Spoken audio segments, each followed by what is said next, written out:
And MS Dhoni and his men face Pakistan at Kolkata's Eden Gardens today in the second ODI of the three-match series. At 1-0 down, India pray they can keep the series alive with an equalizer.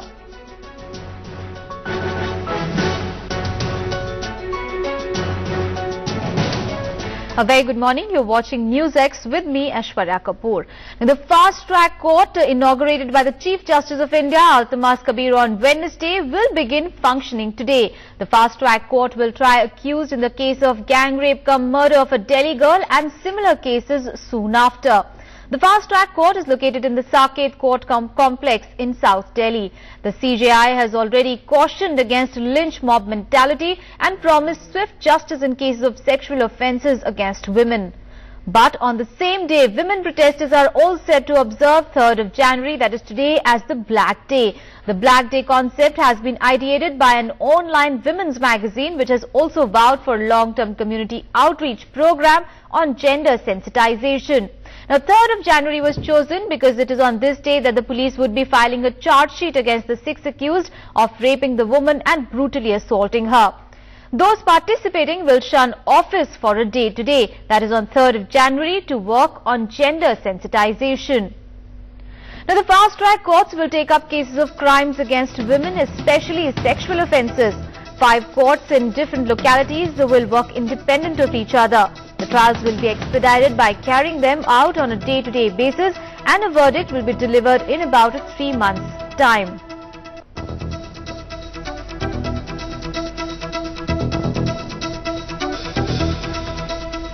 And in related news, the Delhi police is likely to file the charge sheet in the gang rape cum murder case of the 23-year-old girl in a court today. Now, prosecution is all set to seek death penalty for the accused during the trial.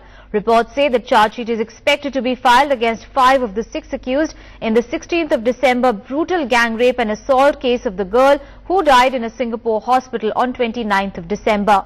The 6th person apprehended in the case has claimed that he is a minor and his case will be tried in a juvenile justice board. A separate police report will be sent to the board after a bone test confirms that he is indeed a minor.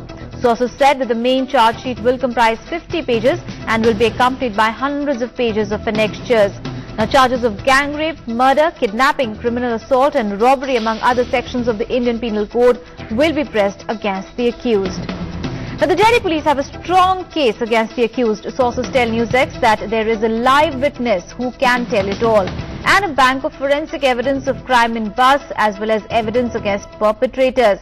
The victim, though in extreme pain, did manage to record 2 statements, and the viscera report of victim will name the guilty in a clinical manner. There are also confessions of 2 culprits. And to add to this mountain of evidence, there is a movement of bus track which was done by the cell phone records of the victims and the perpetrators of the crime. Now, though the sentiments remain high, the prosecution will in all fairness try to establish how there is no explanation or logic to the gruesome brutality of culprits. This therefore does make it the rarest of rare cases, and the fact that these men have nefarious track record which shows that they are an incorrigible menace to the society. हमारे बिटिया के नाम से ही कानून बनना चाहिए और जो पुराना कानून उस कानून में संशोधन होना चाहिए। हाँ हाँ, उस पुराने कानून का भी संशोधन जरूरी है, तभी तो आगे कानून बनेगा। इसके साथ साथ सख्त से सख्त, कड़ी से कड़ी सजा। इसको क्या, जो आने वाले समय में भी कोई ऐसा हरकत करने की कोशिश ना करे, हम तो यही चाहते हैं, जिससे कि हमारे भी आत्मा को सुखी मिले और उसको भी शांति मिले। However, there is a nationwide furor of the age of one of the accused who claims to be a minor.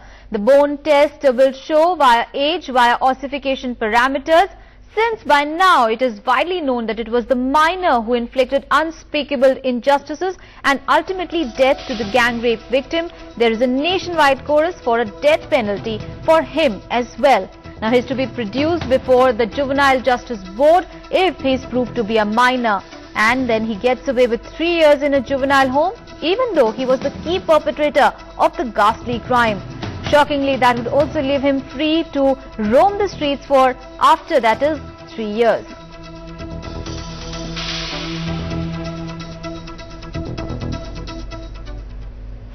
Now, the Indian judicial system and its infamous delays in delivering justice are often slammed, especially by those who feel that they were handed over the justice so late that it ceased to make any difference to them.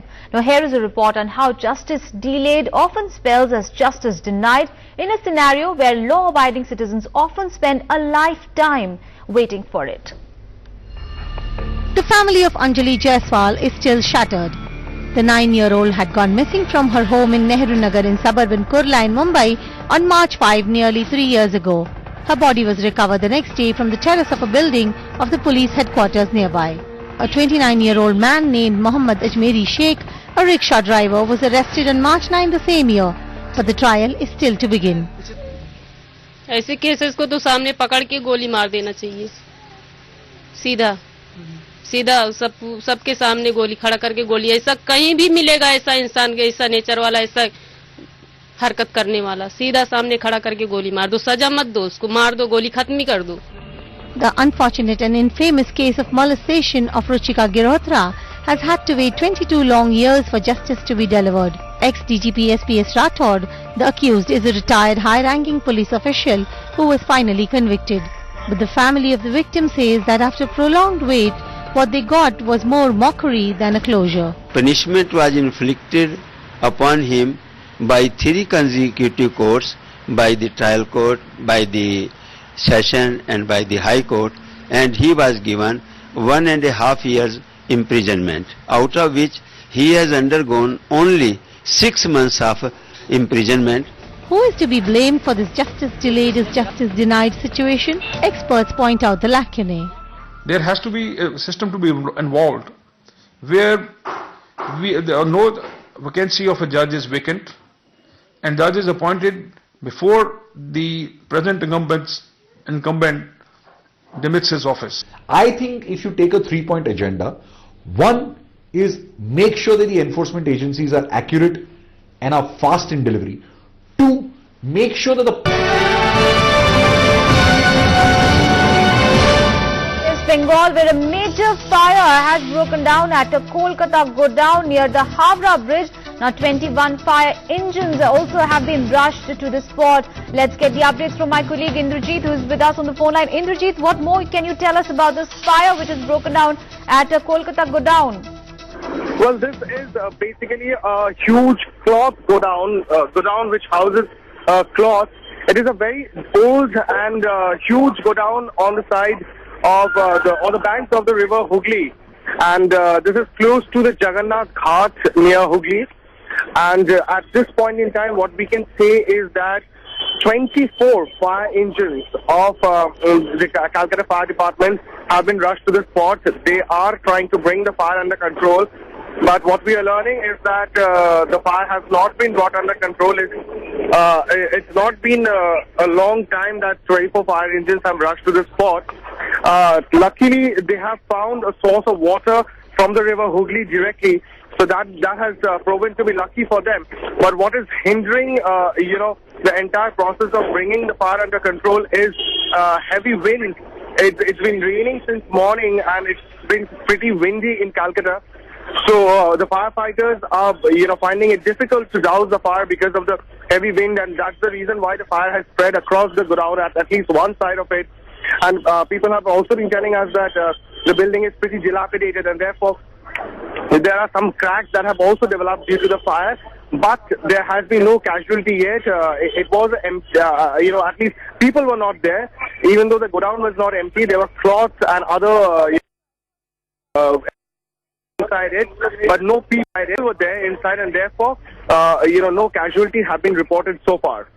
Right, Indrajit, of course it is, the details are very sketchy at this moment, but what are the fire authorities saying? Any idea on how exactly did the fire break out? Well, it's too early to say at least what is the cause of the fire. But that would only be clear once there is a probe. I mean, whenever there is such a, incident of fire, first the priority of the fire department is to extinguish the fire, and then there is a probe. There are forensic tests done to ascertain the cause of the fire. So they have not been able to tell us that. But at this point, there are 24 fire engines which are trying to douse the fire. only when the fire is brought under control, they will be able to, give us some light into what may have caused the fire. All right. Thank you so much, Indrajit, for all those updates there. So details, of course, very sketchy at this moment. What we do know is that this fire breaking out at a Kolkata godown, which is near Hooghly River. Now, 24 fire engines have been rushed to the spot, though fortunately there have been no casualties. There were no people inside. Of course, we'll keep tracking all the details and we'll give you more information as and when they come. Let's move on in the bulletin now. We're shocked by the numerous rape cases, most of them not concluding in speedy justice. Now, a PIL has been filed in the Supreme Court. Now, this PIL is to be admitted today and it seeks suspension of an MP or an MLA if a charge sheet was filed against him in a case of crime against women. But given that there are tainted MPs and MLAs who have contested and won elections, it speaks volumes about vulnerable how the women are, where the guardians and of course the lawmakers themselves indulging in such acts.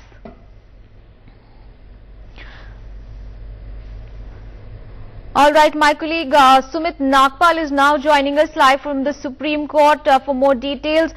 Supreme, it is a very significant PIL that is to be submitted in the Supreme Court today, and what details you have? In fact, this PIL would be coming up for hearing in the Supreme Court today. The Chief Justice of India, Justice Altamas Kabir, had yesterday admitted the PIL, and this particular PIL is filed by one former IAS officer, Pramila Shankar, and this particular PIL is coming up for the hearing today. And let me just tell you, what are the contentions before the Supreme Court today in this particular PIL. This PIL is asking for compilation of National Register of Convicted Sex Offenders and their heinous crimes. So this is one of the demands in this particular PIL, and this PIL is also asking for setting up of the fast track courts, and also they are asking that crime against women should be investigated by the lady officers, and these crimes should be tried in a court where judges are ladies. So this is also one of the prayers, and as far as the MPs and MLAs are concerned, they are saying that they should be disqualified. If a charge sheet has been filed in such cases, then after the charge sheet, the concerned MP or MLA should be disqualified if he is charged of rape or heinous offences of crime against women. And this PIL is also talking about termination of services of police and government officers who are convicted of rape and other heinous crimes. You know, many cases are there in which the police officials who are in charge of the custody of victims at times, they are also involved in such rape cases. So this PIL is asking for some drastic changes in the system, and this PIL is listed before the Supreme Court today, and we'll have to really wait and watch and see what happens in the because yesterday also the court had issued notices to all the states on a PIL which was asking for security of the women and a better environment for women. So let us see what happens next, and today when this matter comes up before the court, we'll have to see whether the courts issue notice to all the parties or the court issues certain directions to the government. We'll have to really wait and watch and see. Right, but of course, Sumit, this PIL actually, if the Supreme Court gives notifications or directions, as you just mentioned, it is going to have major impact, especially on the way elections are being conducted in our country, because there's so many MPs, MLAs who have actually had cases of crimes against women against them, and they have gone and they have won elections.